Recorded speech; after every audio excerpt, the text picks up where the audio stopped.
진수가, 너희 엄마만 피해자가 아니야. 아빠도 피해자라고. 아니, 아빠가 바람을 폈으면서 어떻게 아빠가 피해자라는 거야? 아빠는 가해자야. 그것도 절대 용서받지 못할 가해자라고. 성격 안 맞는 사람이랑 30년 넘게 결혼 생활하는 게 보통 일인 줄 아니? 아빠는 결혼하자마자 너희 엄마랑 결혼한 걸 바로 후회했어. 제발 좀 떨어져 나가라고 못되게 굴어도 끝까지 붙어 있는데 도대체 나보고 어쩌라는 거니? 그게 지금 엄마 앞에서 할 소리야? 그렇게 싫으면 아빠가 집에서 나가면 되잖아. 아빠랑 데이트하던 그 아줌마랑 같이 살러 나가면 될 거 아니야? 진수가, 여긴 내 집인데 내가 왜 나가? 아빠 보기 싫으면 너도 짐 싸서 나가. 그런 식으로 아빠한테 얘기할 거면 아빠도 너 같은 딸 필요 없어. 안녕하세요. 저는 서울에 거주하고 있는 60대 후반 김정순이라고 합니다. 저는 20대 때 독일에 간호사 일을 하러 갔었고, 그 후로 쭉 독일과 미국에서 살았습니다. 제가 다시 한국에 돌아온 건 불과 몇 년 전입니다. 20대 때 저는 한국에서 간호교육을 받고 독일로 넘어갔어요.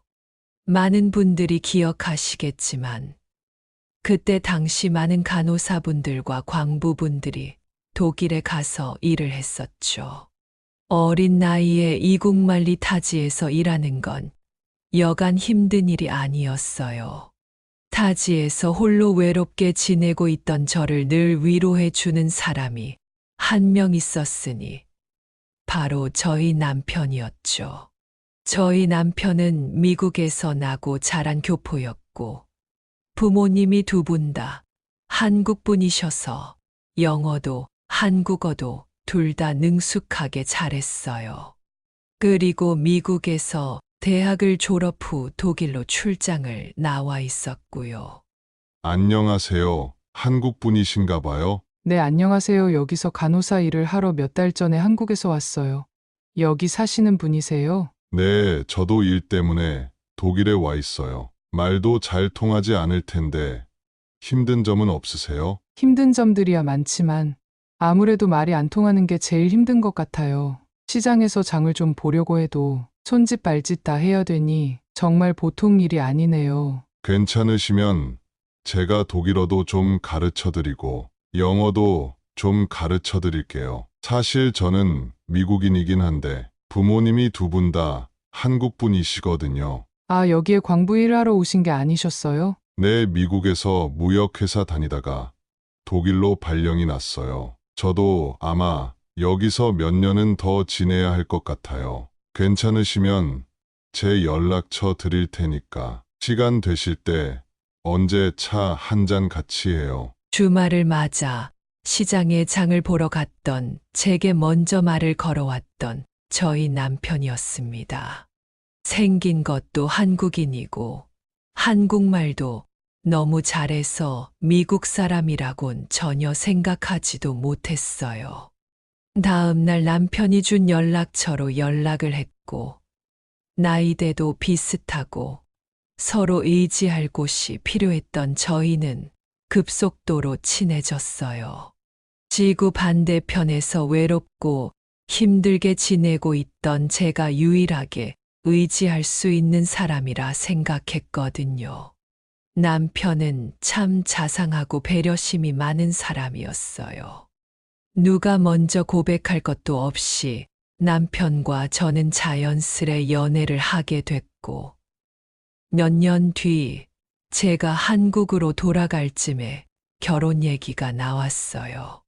저는 남편과 같이 결혼 후에 한국에서 신혼생활을 하고 아이도 한국에서 낳아 쭉 한국에서 살고 싶었는데 남편은 저와 생각이 좀 달랐어요.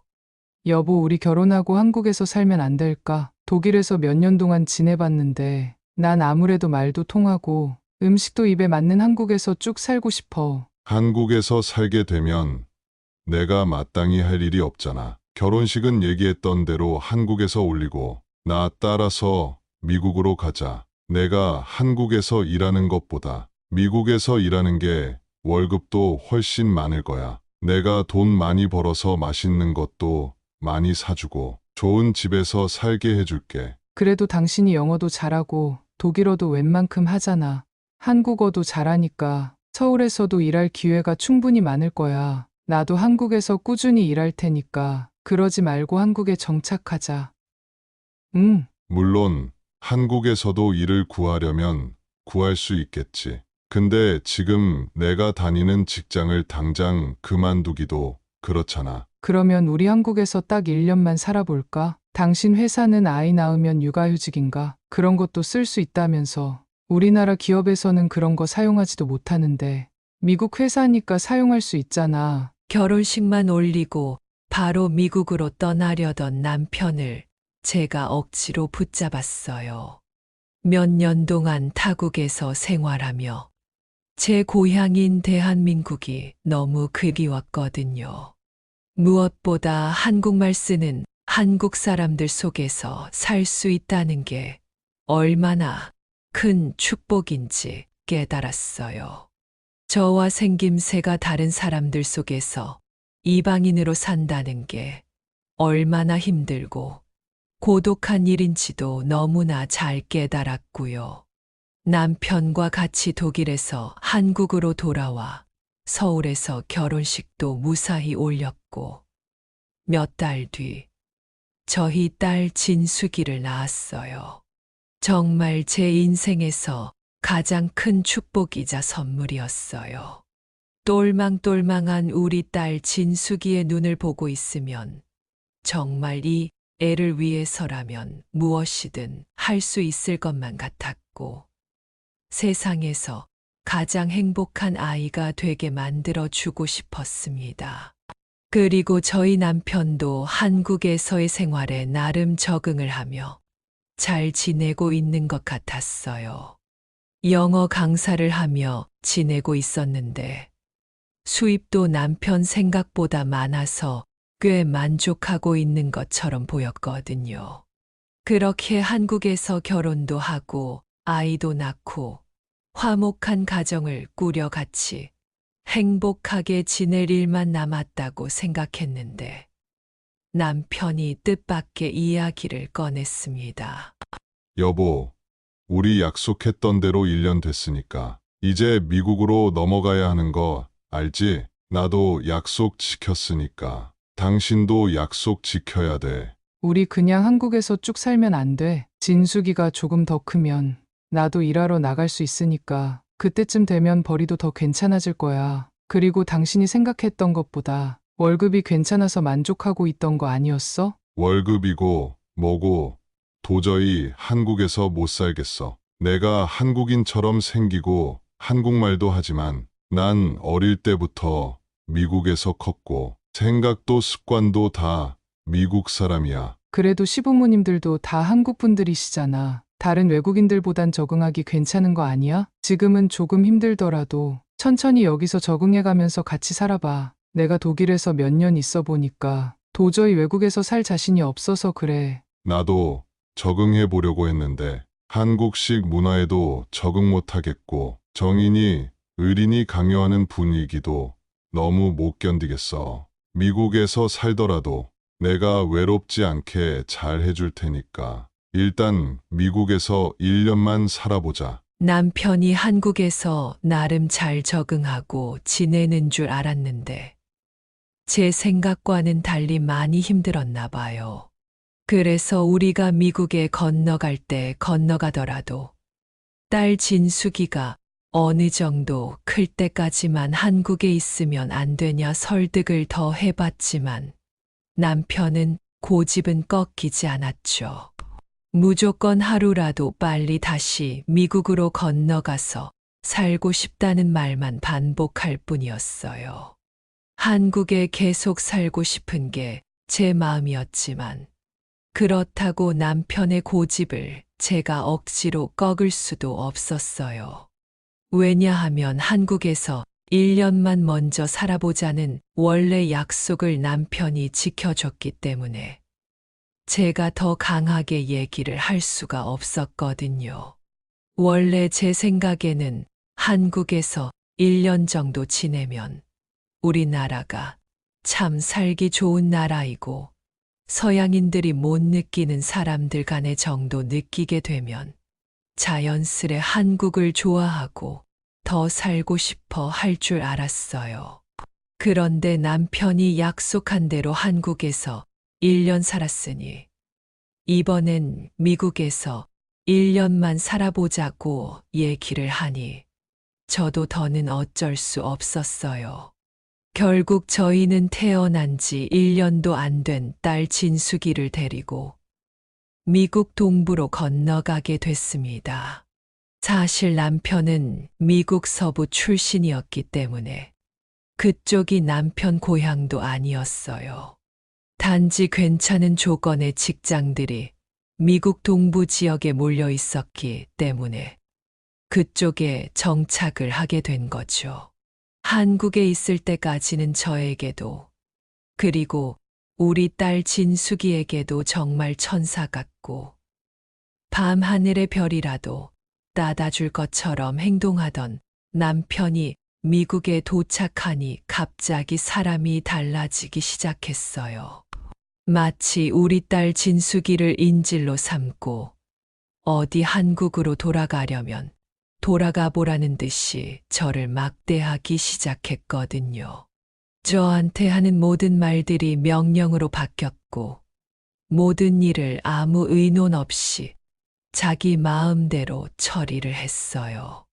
그리고 저희 부부간에 생각지 못했던 갈등이 터지는 일이 하나 생겼는데 바로 딸 진숙이의 교육 문제였습니다. 진수가 따라해봐 기억.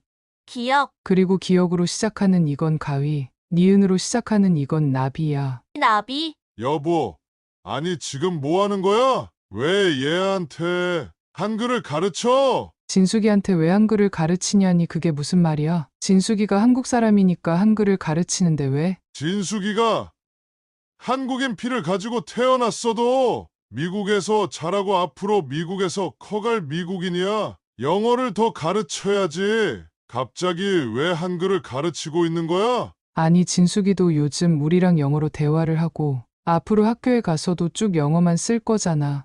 그래도 진숙이가 한국 사람인데 한국말도 어느 정도는 할 줄 알아야지. 진숙이가 왜 한국 사람이야? 앞으로 진숙이는 한국에 갈 일도 없고 쭉 미국에서 살 거니까 한국말 같은 거 못해도 아무 상관없어. 아니 당신도 시부모님한테 한국말을 배웠으니까 지금 나랑 한국어로 얘기하고 있는 거잖아.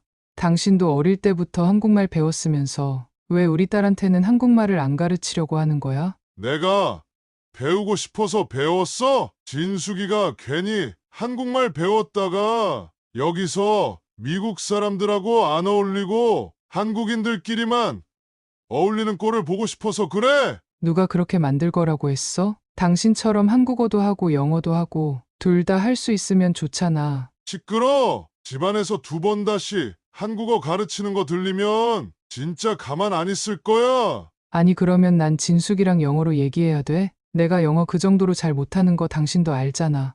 그럼 당신도 영어를 더 공부해서 영어 잘하도록 노력해야지. 당신도 지금부터라도 매일 영어 공부해. 진숙이한테 한글 가르치지 말고. 딸 진숙이에게 한글을 가르치는 걸 못마땅해 한 남편이었지만 저는 꿋꿋이 한글을 가르쳤어요. 남편이 일을 하러 나가면 하루에 1~2시간씩은 무슨 일이 있어도 한글을 가르치고 우리말을 가르쳤죠. 비록 진숙이가 미국에서 크게 되더라도 한국인으로서의 정체성은 잃지 않았으면 했거든요. 그리고 그런 제 마음을 아는지 한글을 배울 때면 유독 눈빛이 초롱초롱해지는 진숙이를 보면서 제 생각이 틀리지 않았음을 확신했어요. 지금이야 미국에도 한식당이 많아졌지만 제가 미국으로 건너갔을 때만 하더라도 한식당이 지금처럼 많지 않았어요. 그리고 물가도 한국보다 많이 비쌌거든요. 마트에서 장을 보는 건 한국보다 저렴하다 생각될 때도 많았지만 밖에서 외식을 하는 건 정말 상상 이상으로 비쌌어요. 그래서 제가 요리에 흥미가 안 생길래야 안 생길 수가 없는 환경이었죠. 재료를 사와서 집에서 해 먹으면 훨씬 저렴했거든요. 그러던 어느 날이었어요. 퇴근하고 온 남편이 갑자기 고래고래 소리를 지르기 시작하더라고요. 아니, 지금 이게 무슨 냄새야? 당신 집에서 도대체 뭘 한 거야? 아니, 당신 퇴근할 때 다 됐으니까 저녁 준비하고 있었지. 그러니까 무슨 음식을 했길래 이렇게 냄새가 나냐고. 당신도 내가 청국장 좋아했던 거 알잖아. 내가 제일 좋아하는 음식인데. 독일에 있을 때도 많이 못 먹었고, 미국 와서도 항상 생각나서 집에서 한번 만들어 봤어. 지금 이걸 누구 먹으라고 만든 거야? 나보고 지금 이 냄새 나는 걸 먹으라고? 다 같이 먹을 수 있는 걸 만들어야 할 거 아니야? 그래서 혹시 당신이 안 좋아할까봐 당신 먹을 거랑 진숙이 먹을 건 따로 만들어 놨어. 시끄럽고 빨리 싹 다 버려. 집에 냄새 더 퍼지기 전에 다 버리란 말이야. 음식 같은 걸 만들어야지. 웬 쓰레기를 만들어 놨어? 뭐라고? 쓰레기라고? 항상 당신이 좋아하는 음식들만 만들어 왔잖아. 나도 내가 좋아하는 음식 좀 먹으면 안 돼? 참 취향 한번 독특하네. 이런 냄새 나는 걸 음식이라고 만들다니 진짜 이해를 못 하겠어. 미국에서 생활하며 항상 그리웠던 게 고향 음식이었어요. 평소에는 늘 남편과 진숙이가 좋아하는 음식들만 만들었는데, 이번엔 저도 제가 좋아하는 음식을 만들어 먹고 싶었거든요.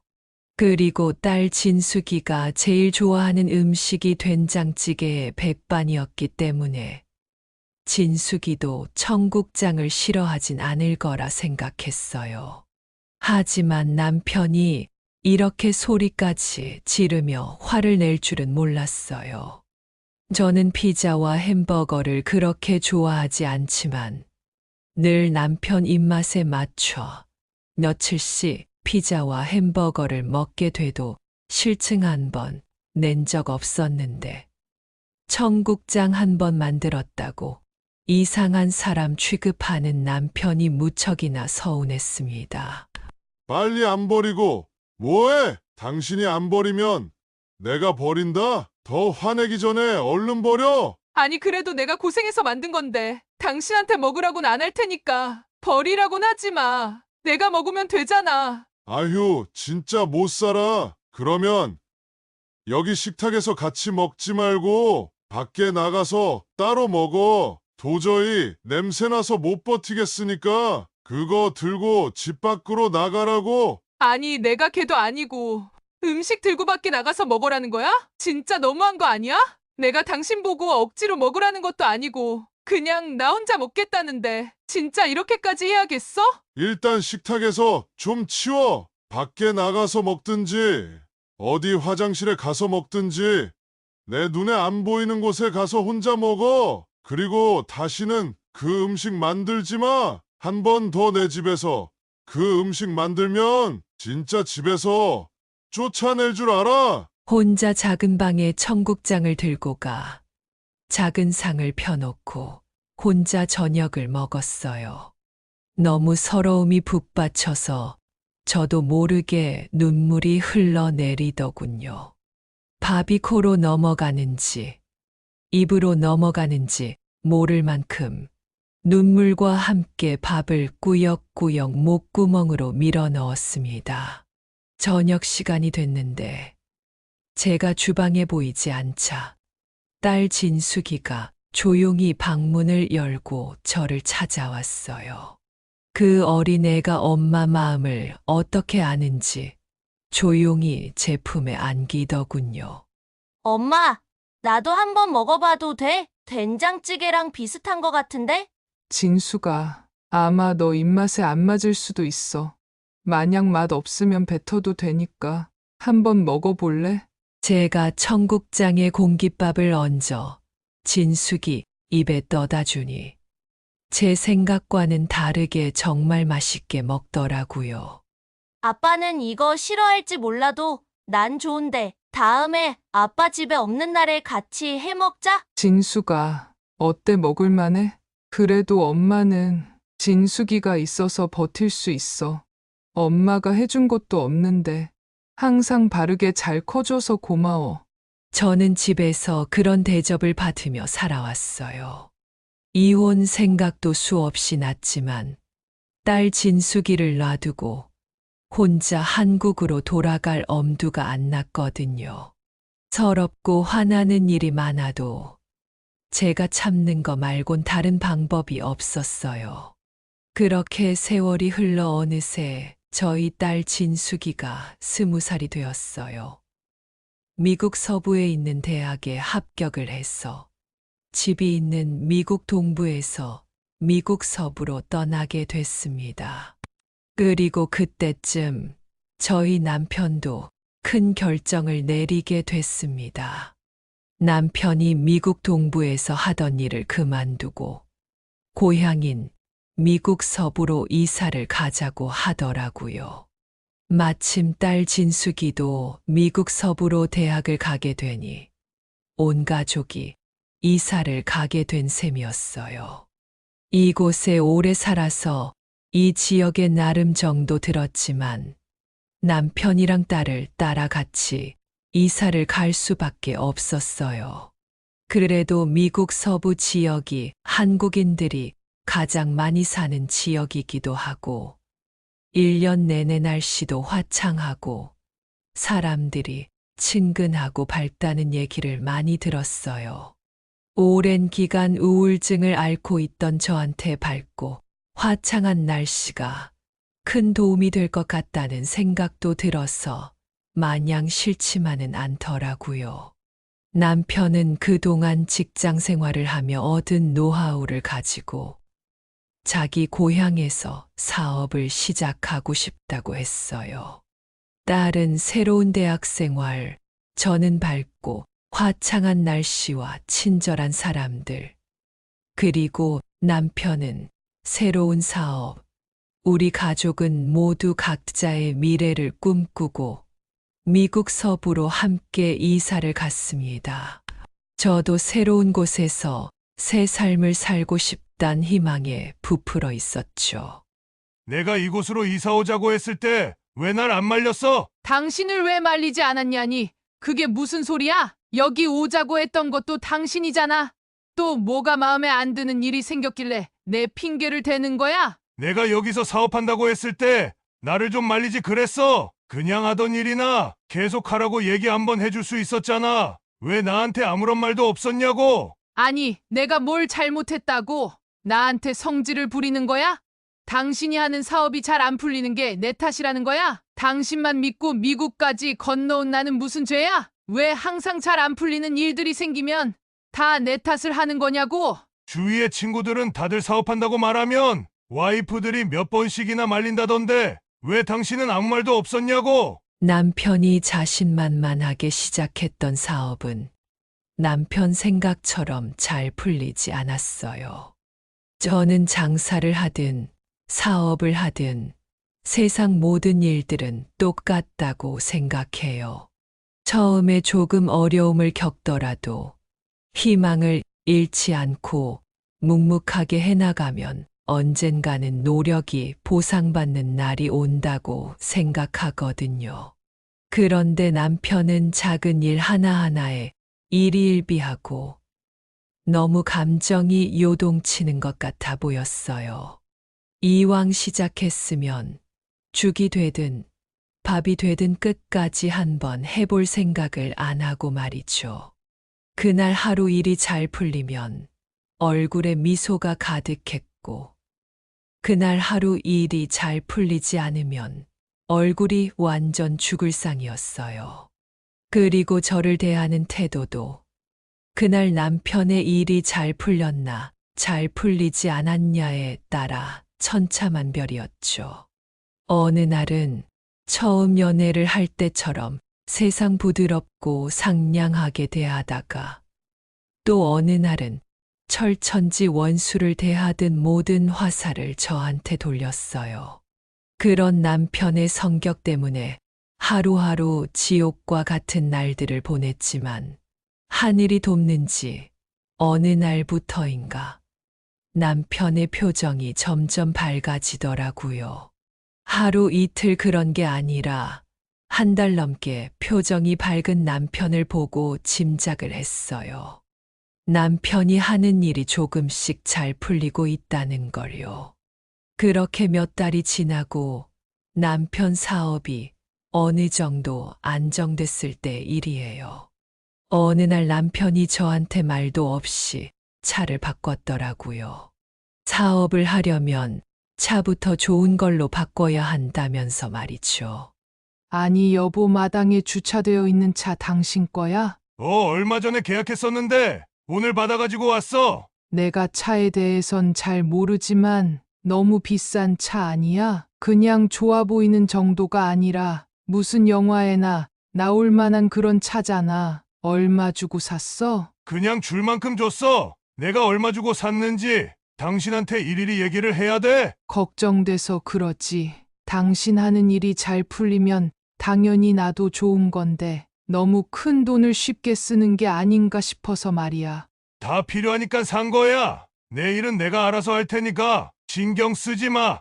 혹시 또 사업이 어려워지거나 힘든 시기가 올 수 있으니까 잘 모아놨다가 필요할 때 쓰는 게 좋지 않을까? 그래도 비상금처럼 현금을 좀 가지고 있으면 마음이 놓이잖아. 아이 시끄러. 내가 알아서 한다니까. 사업하면서 사람들 만나고 다니려면 무엇보다 차가 좋아야 하는 법이야. 그래야 내가 있어 보이고 상대도 나한테 관심을 갖는다니까. 좋은 뜻으로 했던 말이었지만 남편 귀엔 별로 달갑지 않게 들렸나 봅니다. 남편보다 더 사업을 크게 하고 장사가 잘 되는 분들도 남편처럼 비싼 차를 타는 경우는 잘 못 봤거든요. 아무리 봐도 제 눈엔 그냥 겉멋처럼 보였습니다. 그리고 제가 차에 대해서 잘 아는 건 아니지만 아무리 봐도 사업하는 사람들이 타고 다니는 차처럼 생기지도 않았어요. 사업하시는 분들을 보면 보통 흰색이나 검은색의 무난한 색상의 승용차를 많이 타고 다니시잖아요. 그런데 남편은 노란색 차를 샀더라고요. 그것도 문이 위로 열리는 스포츠카였어요. 며칠 뒤 딸 진숙이가 집에 오는 날이었어요. 학교 근처에서 방을 구해 살고 있던 진숙이는 2주에 한 번 정도씩 집에 들렸거든요. 매주 주말마다 엄마를 보러 집에 찾아와 줬으면 하는 게 제 마음이었지만 딸도 남자친구랑 데이트를 하고 친구들을 만나야 하니 시간이 잘 나지 않는 모양이었어요. 진수가 너희 아빠 이번에 새 차를 샀는데 그냥 일반적인 차가 아니야. 스포츠카야, 스포츠카. 엄마가 정말 처음에 차를 보고 얼마나 놀랬는지 몰라. 아빠가 산 새 차 이미 봤어. 며칠 전에 시내에 갔는데 아빠가 운전하고 있더라고. 시내에서 아빠 마주쳤어? 그럼 인사도 하고 용돈이라도 좀 달라고 하지 그랬어. 아빠한테 인사라도 하려고 했는데 도저히 내가 낄 자리가 아닌 것 같아서. 왜? 아빠가 사업하는 동료분들이랑 같이 있었어? 저한테 길에서 운전 중인 남편을 만난 이야기를 하는 딸아이의 표정이 심상치 않아 보였어요. 뭔가 눈에서 모든 걸 체념한 듯한 표정이었습니다. 저랑 똑같은 생각을 하고 있는 것 같았어요. 사업 시작한 지 얼마 됐다고 벌써부터 겉멋에 빠져 분에 넘치는 비싼 차를 구매한 건지 한심해하는 듯한 느낌을 받았거든요. 아빠가 사업하는 동료분들이랑 같이 있었냐고? 아니, 어떤 할머니랑 데이트 중이던데? 뭐라고? 여자랑 데이트를 하고 있었다고? 딸이 이를 꽉 깨문 채 말을 이어나갔습니다. 양손에 쥔 주먹을 부르르 떨며 분노를 주체하지 못하고 있었어요. 진수가 너가 잘못 봤겠지. 그냥 아빠가 사업하다 알게 된 여자분 아닐까? 사업 사업하다 알게 된 여자랑 입도 맞춰? 사업 같이 하는 동료들끼리 입맞춤도 하냐고! 저는 순간 망치로 머리를 얻어맞은 것처럼 머리가 멍해졌습니다. 그리고 극심한 두통이 뒤따라왔어요. 가정에 그렇게 충실했던 남편은 아니었지만 그렇다고 남편 하나만 믿고 아무 연고도 없는 미국으로 건너온 저를 두고 바람을 폈다니 정말 믿을 수가 없었습니다. 사람이라면 그런 짓을 할 수 없을 거라 생각했어요. 망연자실에서 초점을 잃은 채 허공만 바라보고 있는 제 손을 감싸며 딸 진숙이가 말을 이어갔어요. 엄마도 이제 아빠랑 헤어지고 엄마 인생을 살았으면 좋겠어. 어릴 때부터 항상 엄마만 당하면서 사는 것 같고 모든 게 아빠 마음대로였잖아. 이혼이라는 게 그렇게 쉬운 게 아니니깐 그렇지. 엄마가 아빠랑 이혼하게 되면 어디 갈 곳도 없어. 널 두고 혼자 한국으로 돌아가는 거 말곤 다른 선택지가 없거든. 남편은 그날 밤 늦은 시간이 돼서야 집에 들어왔어요. 오늘 하루 일이 정말 바빴다며 녹초가 된 채 얘기하더군요. 남편의 표정은 분명 지쳐 보였어요. 하지만 일이 바빠서 지친 게 아니라는 건 저도 알고 딸도 잘 알고 있었죠. 다른 여자를 만나 데이트를 하고 들어와 일 때문에 지친 척하는 남편이 가증스러워지기 시작했습니다. 당신 나랑 진숙이한테 할 얘기 없어? 무슨 얘기? 딱히 할 얘기 없는데? 나랑 진숙이한테 숨기는 거 없냐고? 우리 앞에서 부끄럽지도 않아? 아니, 무슨 소리라는 거야? 도대체 사람이 좀 알아듣게 얘기를 해봐. 내가 부끄러울 게 뭐가 있다고 엉뚱한 소리야? 분명 마음속으로 찔리는 게 있을 텐데 끝까지 모르는 척 잡아떼는 남편이었어요. 화가 머리끝까지 났지만 저보다 더 분노하고 있는 딸 진숙이가 보였습니다. 순간 딸이 화를 주체 못하고 남편한테 달려들더군요. 어떻게든 딸을 잡아보려 했지만 한 발 늦고 말았어요. 아빠, 내가 다 봤어. 내가 다 봤다고. 보긴 뭘 봤다는 거야? 아니, 너희 엄마도 그렇고 너도 그렇고 자꾸 이상한 소리 할래? 오늘 뭐 잘못 먹었어? 진짜 끝까지 모른 척한다 이거지? 잡아봐. 여기 내 휴대폰 속에 있는 이 사진들 보라고. 이걸 보고도 모른 척할 셈이야? 딸 휴대폰 속엔 남편이 조수석에 앉은 어느 여자와 함께 입을 맞추고 있는 사진이 있었습니다. 딱 봐도 저와 비슷한 나이대 같아 보였어요. 사진 속 여자의 모습이 절 더 서럽게 만들더군요. 차라리 젊은 여자랑 바람이 났으면 내가 매력이 없어서 그런가 보다 하겠는데 딱히 저보다도 잘난 게 없어 보이는 여자였거든요. 나이도 저보다 몇 살은 더 많아 보였고요. 아니, 이 사진은 언제 찍은 거야? 너 하라는 공부는 안 하고 아빠 미행이나 하고 다니는 거야? 그렇게 사람들 시선 끄는 차를 타고 다니면서 눈에 안 띌 거라고 생각했어? 아빠, 진짜 엄마한테 미안하지도 않아? 엄마는 한국 사람이고 미국에서 기댈 사람이라곤 아빠밖에 없는데 엄마한테 어떻게 그럴 수가 있어? 진수가 그게 너도 어른이 되면 아빠 마음 이해할 수 있을 거야. 너가 아직 어려서 잘 모를 수도 있는데. 이해는 무슨 이해? 아빠가 엄마 두고 바람 피고 있는 걸 나보고 이해해달라는 거야? 아빠가 그러고도 사람이야? 사람이냐고! 평생 남편한테 대든 적 한 번 없고 사춘기 때도 반항 한 번 한 적 없던 우리 딸이 분노하며 소리를 지르니 남편은 몹시 당황해하는 듯 했습니다. 제가 그랬다면 눈 하나 깜짝 안 했을 텐데 딸 진숙이가 달려드니 당황한 기색이 역력하더라고요. 저는 저 대신 화를 쏟아내고 있는 딸 진숙이를 말릴 수 없었어요. 저도 남편한테 할 말이 많았지만 딸 진숙이가 말을 다 끝내길 조용히 기다리고 있었죠. 진수가 너희 엄마만 피해자가 아니야. 아빠도 피해자라고. 아니, 아빠가 바람을 폈으면서 어떻게 아빠가 피해자라는 거야? 아빠는 가해자야. 그것도 절대 용서받지 못할 가해자라고. 성격 안 맞는 사람이랑 30년 넘게 결혼 생활하는 게 보통 일인 줄 아니? 아빠는 결혼하고 미국에 건너오자마자 너희 엄마랑 결혼한 걸 바로 후회했어. 제발 좀 떨어져 나가라고 못되게 굴어도 끝까지 붙어 있는 걸 도대체 나보고 어쩌라는 거니? 그게 지금 엄마 앞에서 할 소리야? 그렇게 싫으면 아빠가 집에서 나가면 되잖아. 아빠랑 데이트하던 그 아줌마랑 같이 살러 나가면 될 거 아니야? 진수가 여기가 내 집인데 내가 왜 나가? 아빠 보기 싫으면 너도 짐 싸서 나가. 그런 식으로 아빠한테 얘기할 거면 아빠도 너 같은 딸 필요 없어. 딸이 남편의 불륜 사실을 지적하자 당황해 하는 듯 했던 남편은 오히려 큰 소리를 치기 시작했습니다.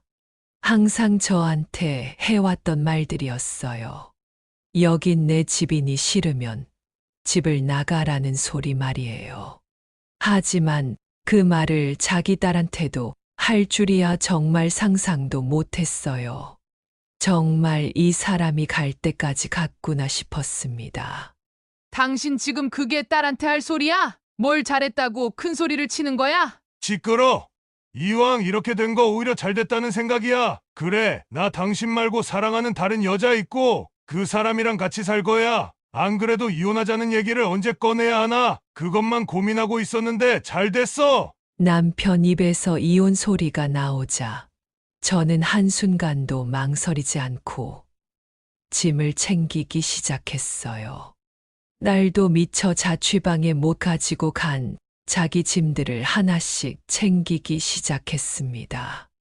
남편은 그런 저희 모녀를 뻔히 쳐다만 보고 있었습니다.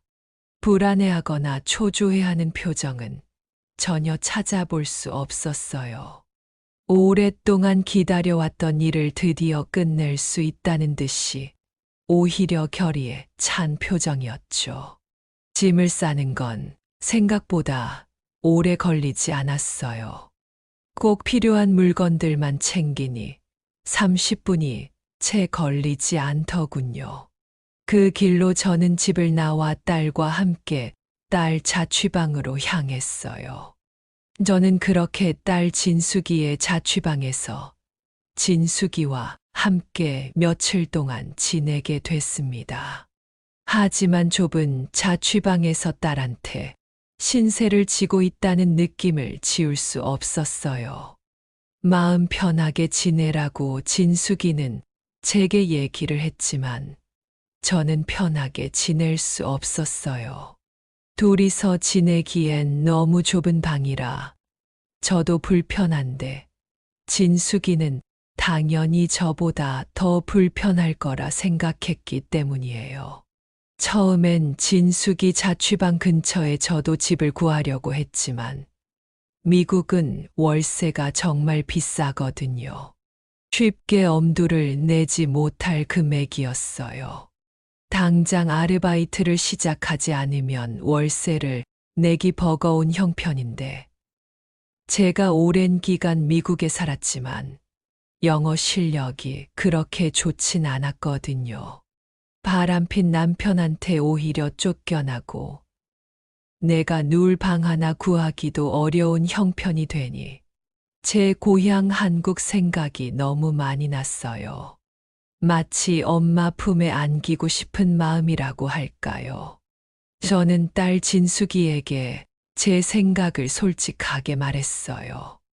여긴 진숙이 너의 고향이지만 엄마는 한국이 고향이라고요. 그래서 이곳의 생활들을 다 정리하고 한국에 가고 싶다고 했죠. 진수가, 엄마가 한국에 가더라도 절대 너랑 인연이 끊길 일은 없어. 걱정 안 해도 돼. 넌 하나뿐인 내 딸이잖니. 방학 때라든지 너가 시간 될 때 언제든지 한국에 엄마 보러 와도 돼. 언제나 따뜻하게 반겨줄게. 엄마, 한국에 돌아가서도 항상 건강하게 지내야 돼. 절대 아프면 안 되고 알겠지? 나 이번 학기 끝나는 대로 엄마 보러 한국에 갈게. 나 아직 한국에 한 번도 안 가봤잖아.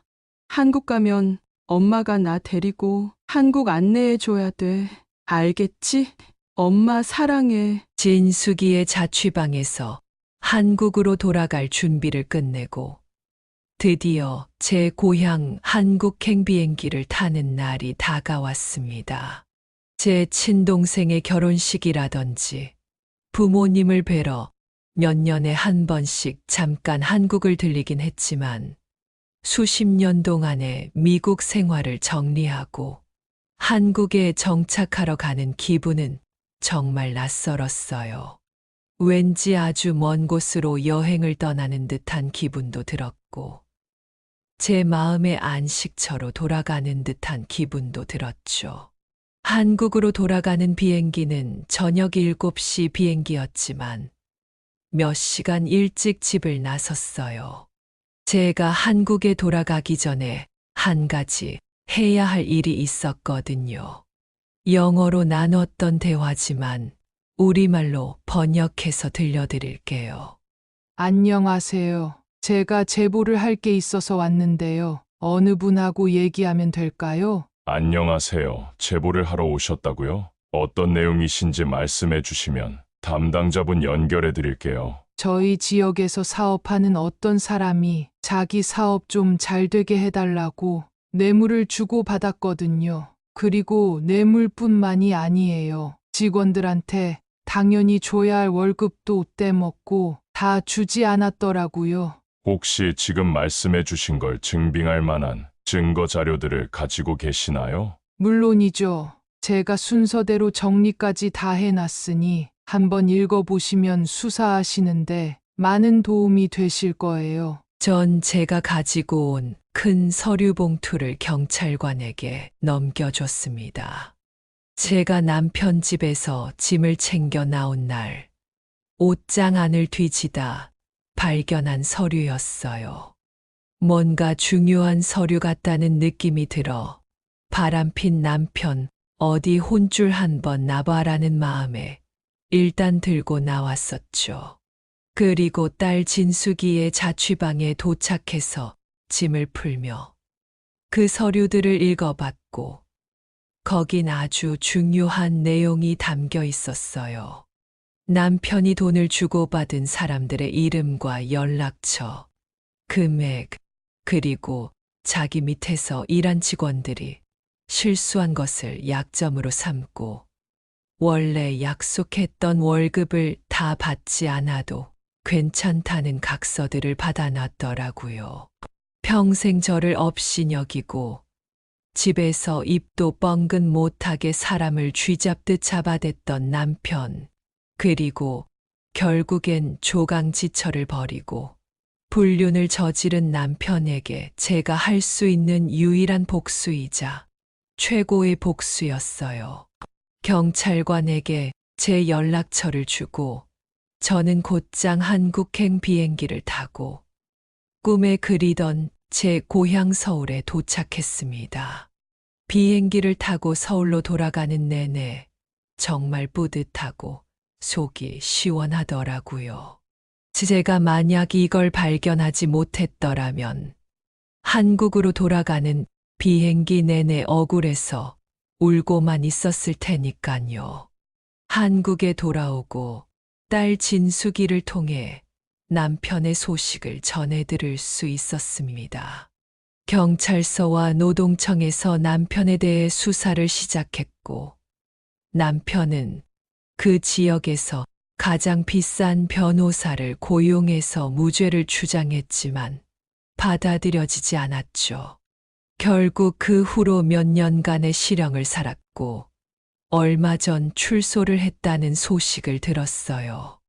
당연히 전 남편이 교도소에 있는 동안 남편과 바람을 폈던 여자는 남편을 떠났죠. 그리고 다시 혼자가 된 남편은 제 지인에게 제 연락처와 저희 딸의 바뀐 연락처를 물어봤다고 해요. 용서를 빌고 다시 남편이자 아빠로 돌아가고 싶다고요. 그 얘기를 듣고 정말 헛웃음도 안 나오더군요. 단 1초의 고민도 없이 절대 저와 제 딸의 번호를 알려주지 말라고 했습니다. 요즘 저는 한국에서 소소하지만 행복한 노후를 보내고 있습니다. 독일과 미국에서 살 때는 사람들 속에 있어도 어딘가 허전하고 외로운 느낌, 공허한 느낌을 받았는데 제 고향 한국에서는 그런 느낌을 한 번도 받은 적이 없어요. 같은 말을 쓰고 같은 문화를 공유하는 한국인 사이에 어울려 사는 즐거움을 마음껏 만끽하고 있죠. 지금까지 제 사연을 들어주셔서 진심으로 감사드려요.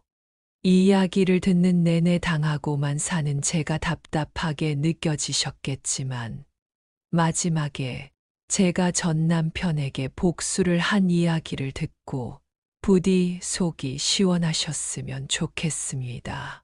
항상 참고 사는 게 좋은 거라 생각하며 평생을 살았지만 요즘 들어 제 생각이 잘못됐었다고 느껴요. 항상 큰 소리치고 자기 주장만 강하게 내세우면 안 되겠지만 필요할 때는 또 그렇게 할 줄 알아야 한다는 생각이 듭니다. 저는 그렇게 하지 못해 평생 당하고만 살았거든요. 이 사연을 듣는 여러분들은 부디 저 같은 실수를 하시지 않았으면 하는 마음에 제 사연을 이렇게 들려드리게 됐습니다. 항상 여러분 가정엔 행복한 일들만 있길 바라며 저는 이만 물러가겠습니다. 감사합니다.